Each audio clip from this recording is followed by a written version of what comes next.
Le royaume de Grand Gaïa sombra dans la ruine lorsque des êtres omnipotents envahirent la terre. C'est alors que le sauveur de l'humanité, Lord Asuma, intervint.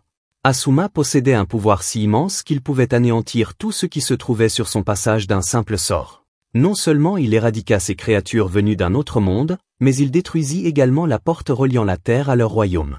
Une fois la menace écartée et la paix restaurée, un héros aussi puissant qu'Asuma n'avait plus sa place. Le roi, craignant qu'un tel pouvoir ne devienne un danger, prit une décision radicale. Après tout, l'idée qu'un seul homme puisse tout annihiler en un instant était effrayante. Ainsi, le roi ordonna que les pouvoirs d'Asuma soient scellés. Le vin de la victoire qu'Asuma avait bu plus tôt n'était en réalité qu'un breuvage interdit, capable de neutraliser complètement la magie. Privé de sa puissance, Asuma fut trahi par ses propres subordonnés, ceux-là même qui avaient combattu à ses côtés sur le champ de bataille. Ses compagnons d'armes unifièrent leurs forces pour lancer sur lui un sort de mort instantanée. Dans un dernier sursaut désespéré, Asuma parvint à jeter un sort de réincarnation, espérant au moins préserver son âme. Mais il semblait déjà trop tard. C'est ainsi qu'Asuma fut contraint de rencontrer sa fin. 3000 ans s'écoulèrent depuis la mort du grand mage. À présent, nous nous trouvons dans un hôpital. Là, Asuma ouvre les yeux, mais dans le corps d'un autre. Il ignore où il est, mais son regard se pose sur un badge d'identification, Shiobana Asuma. Un nom étrangement similaire au sien. Quelques instants plus tard, les médecins accourent dans la chambre, stupéfaits de voir leur patient sortir miraculeusement d'un état végétatif. Tandis qu'un des docteurs tente d'attirer son attention, Asuma est plongé dans ses pensées. Son sort de réincarnation a fonctionné. Mieux encore, il comprend la langue parlée par ces gens, ce qui signifie qu'il pourra facilement collecter des informations. Sa priorité ? Évaluer le niveau de civilisation de ce monde. Pour cela, il interroge les médecins. Où se trouve la plus grande bibliothèque ? Les deux docteurs restent interdits face à cette question inattendue. Devant leur hésitation, Asuma applique discrètement une touche de magie sur la doctoresse. Presque aussitôt, elle commence à réciter des indications détaillées, comme si elle récitait un texte appris par cœur. Le médecin à ses côtés l'observe avec incrédulité, incapable de comprendre pourquoi sa collègue répond sans poser la moindre question. Après l'avoir remercié, Asuma reporte son attention sur un sac posé sur une table à proximité. « Est-ce mon bagage ?» Une fois encore, l'infirmière lui répond avec une obéissance immédiate, plongeant son collègue dans un état de perplexité totale. Sans plus attendre, Asuma saisit son sac et quitte la chambre. Dans la salle d'attente, il s'assoit et commence à fouiller son sac lorsqu'un objet rectangulaire attire son attention. Un étrange morceau de métal. Non, un téléphone. Ignorant tout des technologies modernes, Asuma le prend pour une plaque métallique. C'est alors que la même doctoresse réapparaît. « Qu'est-ce que cet objet ?» demande-t-il en le lui montrant. La médecin le dévisage, interloquée. Pourquoi poser une question aussi évidente ? Malgré tout, elle lui répond. C'est un smartphone. Ce simple mot éveille la curiosité d'Asuma. Intrigué, il incante un sort d'analyse pour percer les mystères de cet artefact. En quelques instants, il absorbe toutes les connaissances nécessaires. D'après ce qu'il comprend, ce smartphone est un outil magique d'une puissance inestimable, donnant accès à une gigantesque bibliothèque et à un immense recueil d'archives visuelles. Fasciné, il affine son analyse pour en apprendre davantage. Puis, il réalise quelque chose d'évident. Plus besoin d'une bibliothèque désuète pour obtenir du savoir. Tout ce dont il a besoin, tient déjà dans sa main. En analysant simplement le smartphone, il acquiert une compréhension fondamentale de ce monde. Il découvre que cet outil magique permet de communiquer avec des personnes à de grandes distances et semble capable de rechercher et d'obtenir pratiquement n'importe quelle information. Avec ce petit appareil au creux de sa main, Asuma a l'impression de détenir une source infinie de savoir et de pouvoir. Le smartphone est une invention qui n'existait pas à son époque. Pourtant, malgré les 3000 ans écoulés depuis, il constate avec stupéfaction que les avancées magiques ont complètement disparu. À leur place, quelque chose appelé technologie a émergé. Bien que cela paraisse pratique à bien des égards, pour lui, ce n'est rien de remarquable. Comparé à ce qu'il connaissait autrefois, ce n'est qu'un savoir rudimentaire. Et cette prise de conscience ne lui plaît pas du tout. Il a passé sa vie à protéger ce monde, et voilà ce qu'il est devenu, arriéré et primitif. Après un moment de marche, il atteint enfin la demeure de Shiobana Asuma, la maison appartenant au propriétaire originel du corps qu'il habite désormais. En entrant, son regard est attiré par un portrait de famille posé sur un bureau. La maison est vide. Il en déduit que Shiobana Asuma a probablement perdu ses parents. Puis, un carnet posé sur le bureau attire son attention. C'est un journal intime. Par pure curiosité, Il commence à en tourner les pages. Ce qu'il découvre est loin d'être agréable. Le journal est rempli d'incertitudes, de doutes, peignant le portrait d'un garçon convaincu d'être détesté par tous ceux qui l'entourent. Shiobana Asuma y décrit une solitude insupportable, allant jusqu'à avouer avoir envisagé de mettre fin à ses jours. Tout s'éclaire enfin. Voilà pourquoi le propriétaire de ce corps s'était retrouvé à l'hôpital. Asuma tourne ensuite son attention vers les messages d'un groupe de discussion sur le téléphone. Ce qu'il y trouve ne fait que confirmer ses soupçons. Les messages sont remplis de haine à son égard. Certains exigent qu'il rembourse une dette, d'autres vont jusqu'à souhaiter sa mort. Le groupe porte un nom intrigant, lycée de formation des mages du quartier de Shibuya. Le lendemain, Asuma se rend dans cet établissement. Dès son arrivée, il sent les regards des autres élèves posés sur lui. Certains semblent surpris de le voir là. L'un d'eux finit par lui demander s'il a vraiment récupéré et pourquoi il a osé revenir. Puis, peu à peu, les murmures se propagent. Les rumeurs disent que Shiobana Asuma n'avait pas supporté le harcèlement et avait même tenté de se suicider. Pourtant, le voilà, marchant comme si de rien n'était. C'est alors qu'un garçon aux cheveux jaunes entre en scène. Tennoji Kiryu. Le regard qu'il pose sur Asuma en dit long. Un simple coup d'œil et il est clair que ce type est du genre à jouer les brutes. Derrière lui, quelques acolytes attendent en silence, prêts à suivre son exemple. Asuma le fixe un instant. Une étrange sensation l'envahit. Ce garçon lui rappelle un ancien subordonné, Flamme Kiryu. Quand Asuma murmure ce nom, le visage de Kiryu se tord d'un sourire suffisant. Ce mec est déjà imbu de lui-même, mais entendre ce nom ne fait qu'alimenter son arrogance. Ce qu'il ne supporte pas, en revanche, c'est qu'Asuma ne tremble pas devant lui comme il le devrait. Le salaud commence alors à le provoquer. Il évoque l'incident récent, celui où lui et sa bande l'avaient laissé en miettes, ensanglanté, brisé. Il se réjouit déjà à l'idée de lui montrer, une fois encore, la puissance de ses flammes. Les insultes pleuvent. Les moqueries aussi. Il rit de lui, de son existence pathétique. Mais Asuma, lui, est en train d'assembler les pièces du puzzle. Kiryu. Ce type faisait sûrement partie des lâches qui l'insultaient dans le groupe de discussion. S'il n'est pas le Flamme Kiryu d'autrefois, alors il doit être son descendant. Un sourire imperceptible se dessine sur ses lèvres. Très bien. Il est temps de tester la force de Kiryu. Et par la même occasion, de jauger sa propre énergie magique. Poing serré, il assène un coup dévastateur en plein visage de Kiryu. Les sbires de Kiryu deviennent complètement hystériques. Leur visage se décompose sous le choc alors qu'ils voient leur maître s'effondrer sous un seul coup de poing. Pris de panique, ils n'hésitent pas une seconde et se ruent sur Asuma, désespérés de sauver l'honneur de Kiryu. Mais Asuma ne sourcille même pas. Imperturbable, il les laisse s'emmêler dans leur propre précipitation. Leurs tentatives maladroites pour le mettre à terre sont purement inutiles. D'un simple geste de la main, il les fait léviter dans les airs. L'instant d'après, tous les sbires de Kiryu s'effondrent les uns sur les autres, s'écrasant sur les étudiants aux alentours et provoquant un chaos total.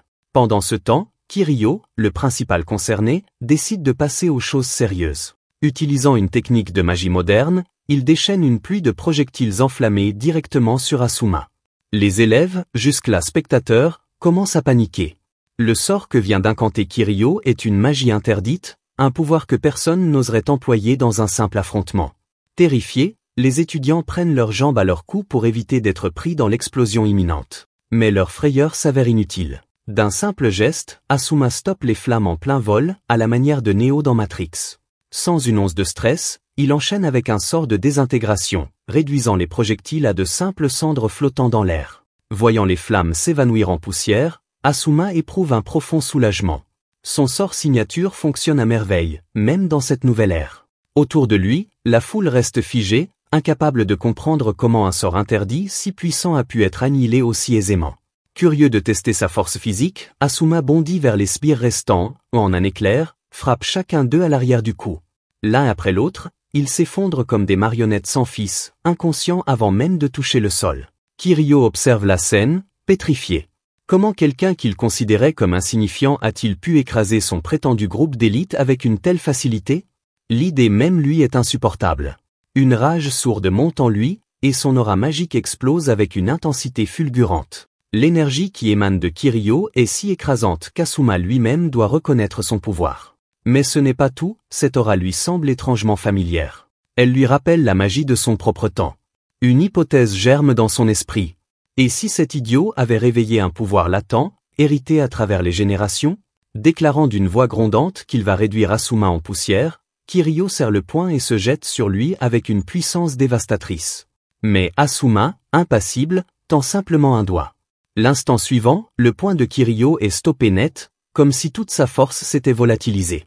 Non seulement Asuma bloque l'attaque sans effort, mais il neutralise également la magie de feu qui enrobait le poing de son adversaire. Kiryu reste figé, complètement dépassé.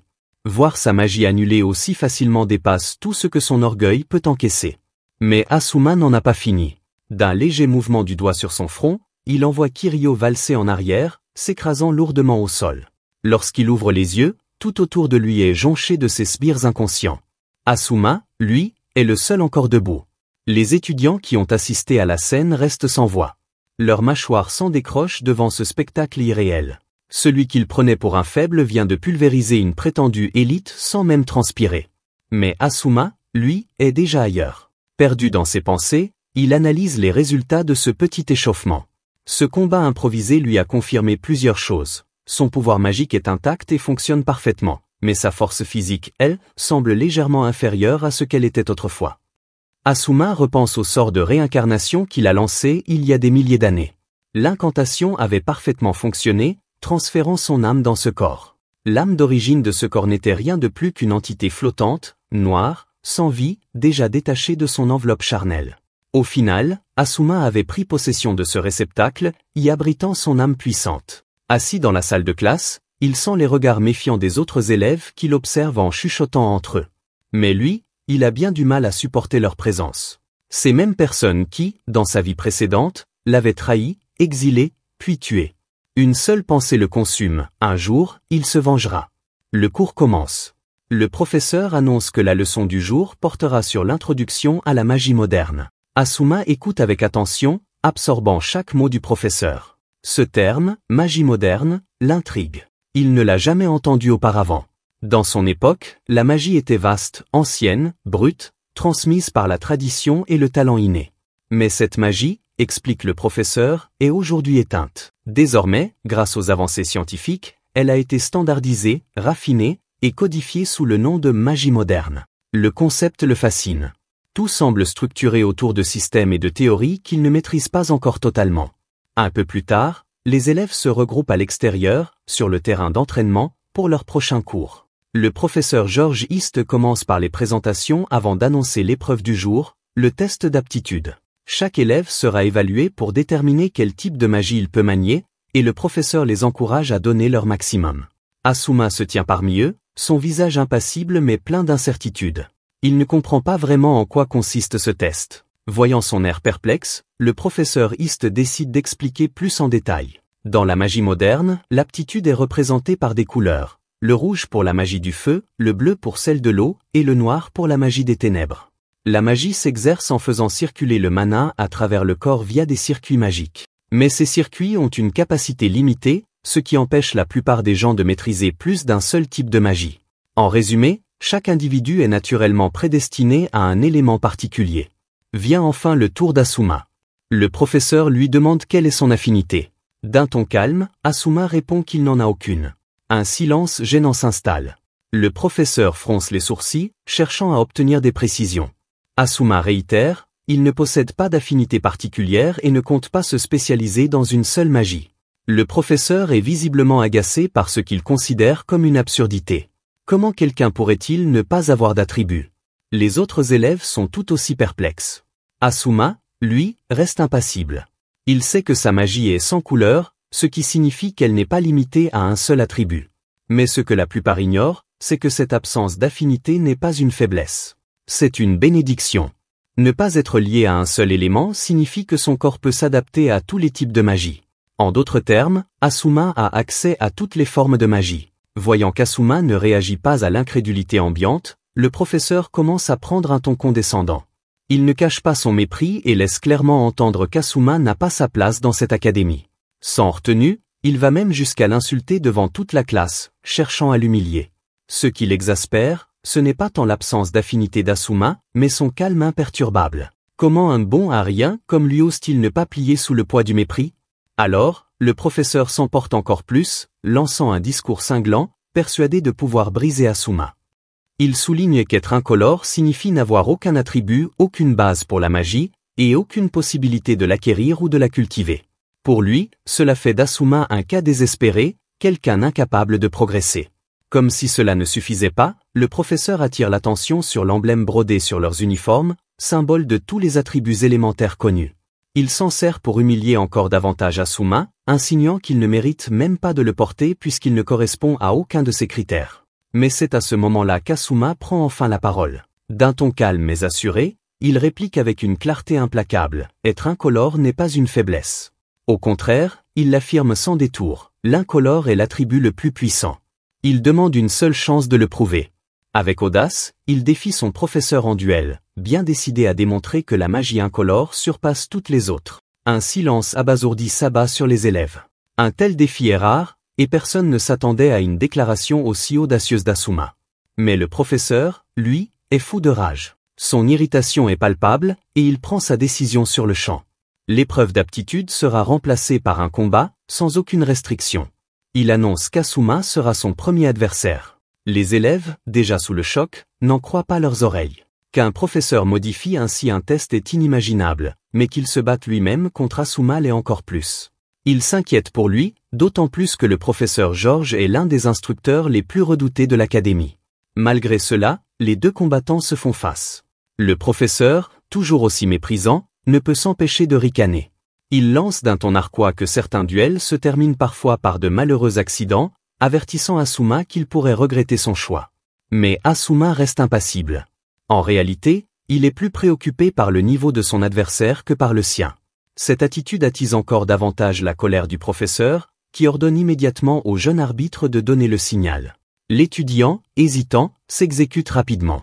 À peine le combat commence-t-il que le professeur passe à l'attaque. Sans perdre une seconde, il adopte sa posture et prépare son sort. Avant de frapper, il se vante. Même en magie moderne, peu de professeurs peuvent maîtriser plusieurs attributs à la fois.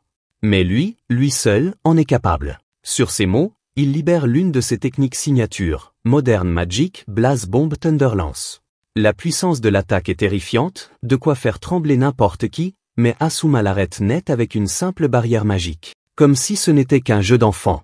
Le professeur reste pétrifié, incapable de comprendre ce qui vient de se passer. Asuma, lui, demeure imperturbable. Déterminé à ne pas perdre la face, le professeur enchaîne avec un autre sort dévastateur, espérant submerger Asuma. Mais une fois encore, il bloque l'attaque, cette fois avec sa seule main nue, comme si de rien n'était. L'incompréhension du professeur se mue en panique. Il commence à réaliser qu'Asuma n'est pas un adversaire ordinaire. Pourtant, son orgueil ne lui permet pas de reculer. Il intensifie son assaut, lançant sort après sort dans une frénésie désespérée. Les élèves, sidérés, peinent à croire ce qu'ils voient. Asuma, imperturbable, avance tranquillement sous cette pluie d'attaques, sans la moindre hésitation. Chaque sort du professeur s'écrase contre lui sans effet. À bout de ressources, le professeur sort son sabre laser, un dernier avertissement dans la voie. S'il continue d'avancer, il le regrettera. Mais Asuma lève simplement la main, et le sabre se désintègre sous leurs yeux, réduit à néant en une fraction de seconde. Puis, sans violence, il pose la main sur l'épaule du professeur. Le combat est terminé. Avec une sérénité implacable, Asuma lui ordonne alors d'assumer ses actes. Il veut que ce professeur de malheur avoue enfin les intentions malveillantes qu'il avait nourries à son égard. S'il refuse de reconnaître ses torts à voix haute, Asuma n'hésitera pas à le réduire en poussière. La froideur de son ton ne laisse place à aucun doute. Chaque mot est pesé, et il mettra sa menace à exécution sans la moindre hésitation. Une sueur froide commence à perler sur le front du professeur, écrasé par le poids psychologique de la situation. Son orgueil vole en éclats, et il sent son emprise lui échapper. Il n'arrive pas à y croire. Asuma, cet élève qu'il avait rabaissé et humilié, avait fait semblant d'être faible depuis le début. La révélation est bouleversante. Finalement, la volonté du professeur se brise. À contre-cœur, il admet à haute voix qu'il avait cherché à écraser Asuma. Dès que les élèves entendent sa confession, un silence abasourdi s'abat sur la salle. Certains ne perdent pas une seconde pour courir rapporter son comportement ignoble au directeur, impatient de voir justice être rendue. Pendant ce temps, Asuma reste droit, savourant sa victoire. Il baisse les yeux vers le professeur tremblant et lui demande ce que ça fait de voir son propre orgueil piétiné par un imbécile sans talent, un garçon que tout le monde croyait insignifiant et qui s'est avéré être bien plus fort que prévu. En disant cela, il arrache d'un geste sec l'emblème coloré de son uniforme, symbole des attributs magiques. Puis, Les cours reprennent leur cours normal. Pourtant, dans la salle de classe, la tension est palpable. Les élèves échangent des regards inquiets, jetant à Asuma des coups d'œil furtifs et troublés. Ils ont encore du mal à croire ce qu'ils viennent de voir. Ce garçon, ce n'est plus le même Asuma qu'ils connaissaient. C'est comme s'il était devenu une toute autre personne. À la fin du cours, Asuma tombe soudainement sur une fille. Il la remercie rapidement pour l'aide qu'elle lui a apportée plus tôt, exprimant à quel point il lui est reconnaissant du soutien qu'elle lui a offert en classe. La jeune fille, modeste, balaie sa gratitude d'un geste, minimisant son geste. Mais Asuma s'approche alors légèrement d'elle et lui fait une demande inattendue. Si elle est d'accord, il voudrait qu'elle sorte avec lui. Le choc est immédiat. La jeune fille reste figée, incapable de répondre. Et ce ne sont pas seulement ses pensées qui s'emballent, toute l'assemblée des élèves présents est stupéfaite. Les autres filles, elles, rougissent et chuchotent entre elles, troublées. Elles n'arrivent pas à y croire, la fille aux doubles couettes vient de recevoir une invitation du garçon le plus séduisant de la classe. Finalement, Asuma et elle finissent par passer du temps ensemble. Elle lui fait visiter l'école, lui montrant chaque recoin important. Une fois la visite terminée, il la remercie encore, espérant ne pas avoir été trop envahissant. Elle balaye immédiatement sa remarque, mais, au fond d'elle, un sentiment amer s'installe. Elle réalise qu'il l'a simplement invitée pour qu'elle lui fasse visiter l'école, et rien de plus. Ce n'était pas du tout ce qu'elle espérait. Elle s'était prise à rêver d'un véritable rendez-vous. Mais aussitôt cette pensée effleurée elle son esprit qu'elle se reprend, se sentant soudain esséurée par elle-même. Depuis quand était-elle aussi désespérée à l'idée de passer du temps avec un garçon? Alors qu'elle est plongée dans ses pensées, Asuma capte un murmure, intriguée, lui demande ce qu'elle veut dire par là. La jeune fille détourne immédiatement le regard, affirmant que ce n'est rien. Leur visite les mène ensuite à la salle d'analyse magique, un endroit accessible aux élèves sous réserve d'une autorisation. Après cette dernière étape du tour, Asuma la remercie une nouvelle fois, lui promettant qu'il lui rendra l'appareil pour sa gentillesse. À ces mots, la jeune fille se met soudain à rougir. Puis, comme poussée par une impulsion soudaine, elle lui pose une question étrange. « Dis, est-ce que tu es vraiment Asuma ?» Elle se ravise immédiatement, s'excusant pour cette interrogation absurde. Mais elle ne peut s'empêcher d'admettre qu'elle ressent un profond changement en lui. Un changement qu'elle n'arrive pas à expliquer. C'est comme si quelque chose en lui avait changé. Comme si une part de sa personnalité s'était effacée. Face à cette remarque, Asuma explique qu'il a passé un certain temps dans le coma. Depuis son réveil, il n'a plus aucun souvenir de la personne qu'il était avant. Il ne sait plus comment il se comportait autrefois, ni en quoi son attitude actuelle diffère de celle du passé.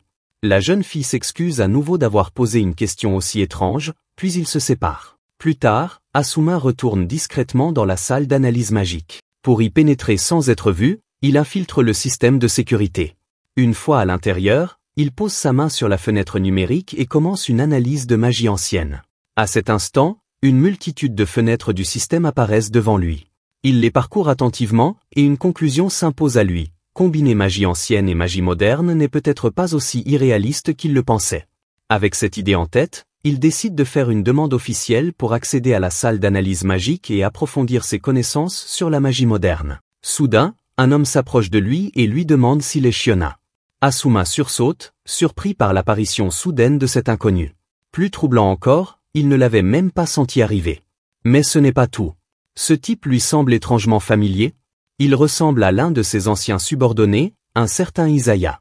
Piqué par la curiosité, Asuma lui demande son nom.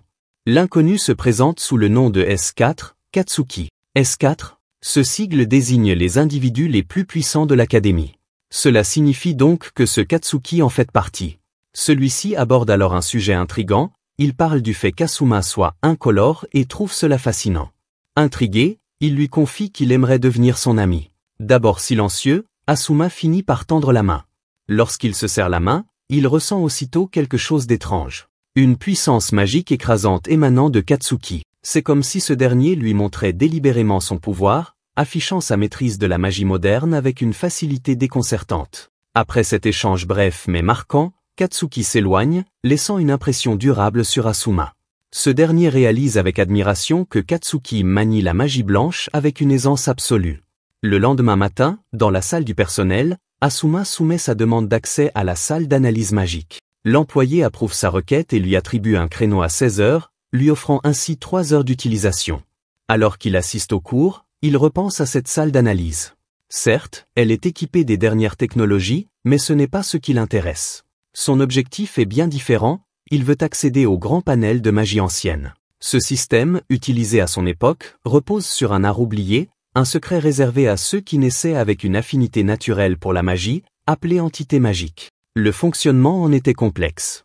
Il absorbait le mana présent dans l'atmosphère, le compressait dans des réservoirs internes appelés slots de mana et déterminait ainsi la magie à activer.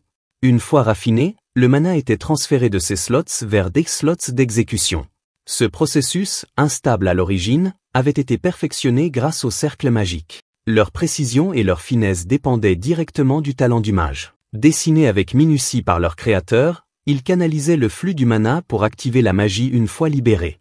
Cependant, cette magie ancienne n'était accessible qu'à une élite. Ceux qui ne possédaient pas ce talent inné étaient incapables de raffiner le mana en eux-mêmes. Mais il semblerait que les choses aient changé à l'ère actuelle.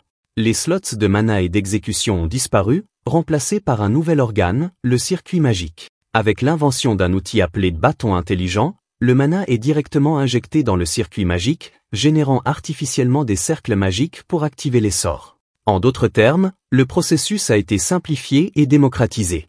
Désormais, même ceux qui n'avaient aucune aptitude innée peuvent utiliser la magie. D'un autre côté, la systématisation du processus a réduit la puissance globale de la magie par rapport à la magie ancienne. Bien sûr, sans la baguette intelligente, il est impossible d'utiliser la magie.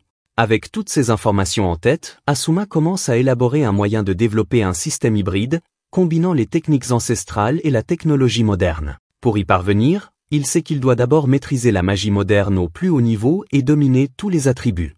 Il se met alors à calculer la théorie fondamentale de son hypothèse sur la magie hybride, convaincu que l'ordinateur quantique de la pièce pourra gérer cette tâche. D'une simple pression sur un bouton, le processus se met en marche. En attendant les résultats des calculs, Asuma décide de sortir prendre un verre. Mais soudain, la porte s'ouvre brusquement, et avant même qu'il ne comprenne ce qui se passe, il sent son corps basculer dans le vide. Quelqu'un vient de l'attaquer en utilisant un sort moderne, un sort de type ciblage de zone. Il est incapable de déterminer d'où vient l'attaque, et le fait qu'elle ait échappé à sa détection l'exaspère au plus haut point. En rassemblant ses pensées, un souvenir refait surface, son interaction récente avec Katsuki. Une évidence s'impose alors. Katsuki a dû faire quelque chose de louche lors de leur poignée de main. Asuma ne s'inquiète pas outre mesure de cette tentative sournoise, mais il est clairement déçu. Katsuki n'a jamais eu l'intention d'être son allié. Soit. Asuma est prêt à lui rappeler où est sa place. Il se ressaisit et comprend qu'il n'est pas réellement en train de chuter du ciel. Ce doit être un sort d'altération de la perception, conçu pour manipuler son sens de la réalité. Un sort étrangement familier. C'est exactement le genre de sort qu'Isaiah aimait perfectionner. Même après 3000 ans, il ne s'attendait pas à revoir cette capacité en action. Pourtant, s'il continue de tomber ainsi, il ignore ce qui l'attend. C'est à cet instant qu'un essaim de chauve-souris surgit de nulle part et fond sur lui. Sans perdre une seconde, Asuma lance un sort pour repousser la menace. Mais se contenter de se défendre ne suffira pas. À ce rythme, il restera en position de faiblesse indéfiniment. S'il veut s'en sortir, il doit localiser Katsuki. Première étape, utiliser la magie de déclaration pour stopper sa chute. Mais avant même qu'il puisse agir, des sphères hérissées de pointe apparaissent autour de lui, ressemblant étrangement à la magie utilisée pour invoquer la foudre. Après quelques tentatives infructueuses, il comprend enfin le piège. Chaque fois qu'il lance un sort de contre-attaque, un sort d'interception se déclenche automatiquement. Il n'a pas le choix. Il lance un sort pour dissiper les bombes électriques avant qu'elles n'explosent et ne l'emportent avec elles. Impossible d'utiliser la magie de déclaration dans ces conditions. Soudain, le décor change brutalement. Il se retrouve dans un espace infini, où la Terre est visible au loin. L'air est absent. Un véritable vide spatial. Il sait qu'il ne peut pas respirer ici. Puis, sans prévenir, des météorites commencent à pleuvoir autour de lui. À ce stade, Asuma commence à se lasser de ce combat sans fin. Il en a assez. Un simple geste de la main, et il réduit les météorites en poussière, comme si elles n'étaient rien. Ce genre d'attaque massive ne lui fait ni chaud ni froid. Elles sont faciles à intercepter. Mais il y a un problème. Cet endroit est un vide absolu. Sans oxygène, il finira par suffoquer. Malgré lui, il doit reconnaître que cet espace magique est d'une précision remarquable. Une véritable œuvre d'art. Mais cela ne l'étonne pas. C'est exactement ce à quoi il s'attendait de la part d'Isaiah, ce passionné de beauté. Et justement, c'est là que réside la faille. Asuma connaît Isaiah. Il sait que quelqu'un comme lui voudra observer tout ce qui se passe ici de ses propres yeux. Cela signifie qu'il doit être tout prêt, en train d'observer. Il y a forcément un Judas, une ouverture qu'il utilise pour surveiller Asuma, et c'est cette faille qu'Asuma est déterminé à trouver. Pendant ce temps, Katsuki sent bien qu'Asuma tente de résister à sa magie. Mais malgré ses efforts, Katsuki est convaincu qu'il ne le laissera pas s'échapper aussi facilement. Un autre météore gigantesque fond sur Asuma, prêt à le réduire en cendres. Pourtant, Asuma garde les yeux fermés, concentré, totalement absorbé dans sa réflexion. Il s'apprête à libérer le mana concentré qu'il a accumulé et à déployer un immense cercle magique autour de lui. Grâce à ce cercle, il compte analyser l'espace environnant, repérer les anomalies et identifier le point d'observation de son ennemi. Et au tout dernier instant, juste avant l'impact du météore, Asuma perçoit enfin l'ouverture que Katsuki utilise pour l'espionner. Sans la moindre hésitation, il pulvérise l'illusion. L'espace artificiel s'effondre instantanément, et Asuma se retrouve à nouveau dans l'enceinte de l'école. Sans perdre une seconde, il bondit par la fenêtre du toit, là où Katsuki l'attend. Asuma ne tourne pas autour du pot. Il exige immédiatement des explications. Pourquoi Katsuki a-t-il lancé ce sort? Mais ce dernier reste silencieux, refusant de répondre. Asuma insiste. Pourquoi essayer de lui faire du mal alors qu'ils étaient censés être amis? C'est à ce moment-là que Katsuki finit par réagir. Il abandonne son masque d'indifférence et adopte une attitude étrangement familière, presque amicale. Avec une admiration à peine dissimulée, il exprime son étonnement. La manière dont Asuma a brisé son illusion est tout simplement insensée, presque impossible. Sans parler de sa magie de lévitation sans incantation, qui relève carrément d'un autre niveau. Aucun éloge ne semble suffisant pour décrire à quel point Asuma l'impressionne. Utiliser un cercle magique de manière aussi rusée. Même Katsuki ne s'y attendait pas. Il continue à parler, intarissable, déversant louange après louange, totalement fasciné par l'ingéniosité de son adversaire. Puis, soudainement, son attitude change du tout au tout. Un sourire narquois se dessine sur son visage. Sans prévenir, il lance un nouveau sort, cette fois avec une intention on ne peut plus claire. Faire plier Asuma. Le sort fuse vers lui, et Asuma, stupéfait, réalise qu'il n'a même pas perçu son lancement. Cette fois, Katsuki utilise une magie moderne, chute de météore. De petites tornades d'air se forment, se métamorphosant rapidement en lourdes tiges métalliques. Asuma reste un instant figé, impressionné par la précision avec laquelle Katsuki manipule le vent pour projeter ses projectiles meurtriers. Mais dès qu'il commence à pleuvoir sur lui, il les esquive avec une facilité déconcertante, se glissant entre les attaques comme si ce n'était rien. À un moment, il frôle de peu un impact fatal, mais stoppe les tiges juste à temps, évitant de justesse qu'elles ne marquent son visage. De son côté, Katsuki semble totalement électrisé par le spectacle. Complètement captivé par la puissance d'Asuma, il veut en voir plus. Alors, usant de sa magie du vent, il arrache littéralement des poteaux électriques du sol et les projette vers lui. Les câbles sifflent, chargés d'une électricité dévastatrice. Asuma bondit en arrière, évitant de justesse la décharge mortelle. Mais il commence à fatiguer. Il le sent, Katsuki ne lui laisse aucun répit, cherchant à l'acculer sans lui offrir la moindre échappatoire. Les tiges métalliques reviennent à la charge. D'un simple geste, Asuma les pulvérise. Mais les débris ricochent et l'atteignent. Ce n'est pas grave, juste agaçant. Katsuki éclate de rire. Voir Asuma atteindre ses limites l'amuse au plus haut point. Ce salaud prend un plaisir fou à chaque seconde de ce combat. Mais il s'avère que tous les déchets qu'il a lancés sur Asuma n'étaient qu'un prélude. Dans un mouvement qui prend Asuma par surprise, Katsuki manipule la trajectoire de l'avion, le faisant plonger droit sur lui. Fier, il proclame haut et fort que c'est son monde magique. Désormais, il observe avec impatience, curieux de voir comment Asuma va se défendre contre cette nouvelle vague de destruction. Mais Monga ne se laisse pas faire. Il réplique aussitôt avec sa propre magie, annulant le sort de ce salaud et faisant exploser en plein vol ce prétendu avion de ligne. Sauf que l'avion n'était même pas réel. Juste une illusion, une diversion habile. La véritable menace, elle, était une aiguille, dissimulée en pleine lumière, filant droit sur lui à une vitesse fulgurante. Mais avant qu'elle ne puisse le transpercer, Asuma l'attrape en plein vol comme si de rien n'était. Katsuki reste figé, la bouche grande ouverte. Que son aiguille soigneusement dissimulée ait été repérée et interceptée aussi facilement. C'est tout bonnement insensé. D'un coup, tout devient limpide. Asuma l'avait percé à jour dès le début. Il avait immédiatement compris le genre de magouille tordue que ce salaud était en train de manigancer. Dès le départ, il avait vu clair dans son jeu. Les débris qui s'effondraient, la manipulation du vent magique, les objets éparpillés comme les poteaux électriques et les plaques de métal, tout cela n'était qu'un leurre. Le véritable coup de maître de Katsuki était l'illusion d'un avion en chute libre, conçu pour détourner l'attention d'Asuma. Et au moment crucial, il lança ses aiguilles magiques imprégnées d'un sort d'inconscience, son véritable atout caché. Ce soi-disant déluge météorique n'était rien de plus qu'un bluff spectaculaire. Asuma, bien qu'impressionné par la mise en scène, ne se laisse pas duper.